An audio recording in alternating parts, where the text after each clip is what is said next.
Venezuelan President Nicolás Maduro has been lodged in a high-security federal jail in New York after being captured by U.S. forces in a dramatic overnight operation in Venezuela and flown to the United States in order to face multiple criminal charges.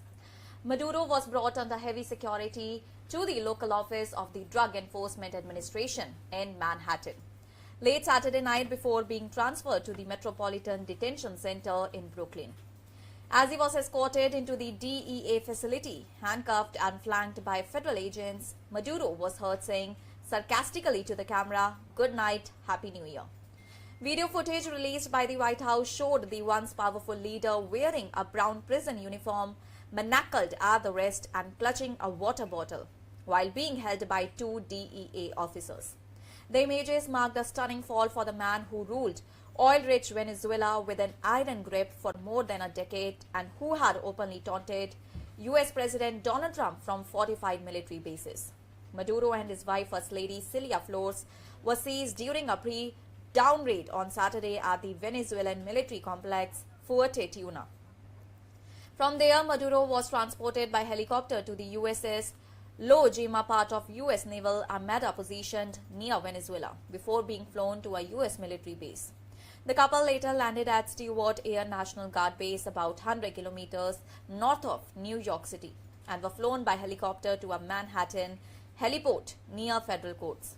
Their first stop in the city was the DEA office, reflecting the seriousness of the narco-terrorism charges they face.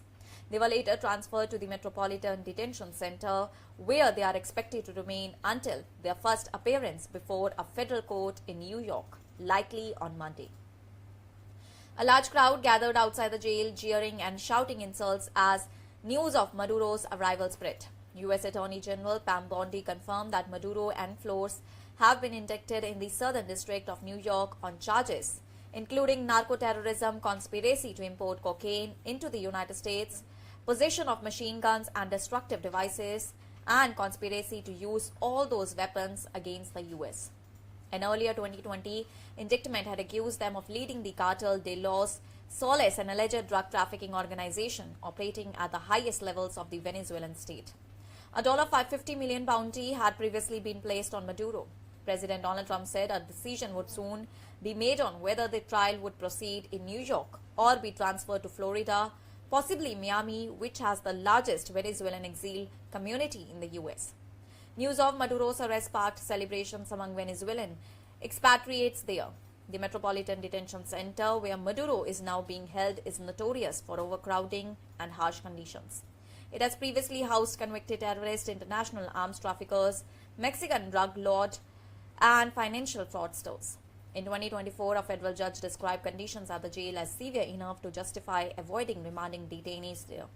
Donald Trump has framed Maduro's capture as a law and order operation aimed at dismantling international drug networks, an approach critics say is designed to avoid accusations of violating international law and Venezuelan sovereignty. For now, Maduro's Vice President Delcy Rodriguez, who was sworn in as his successor, has been allowed to remain in place.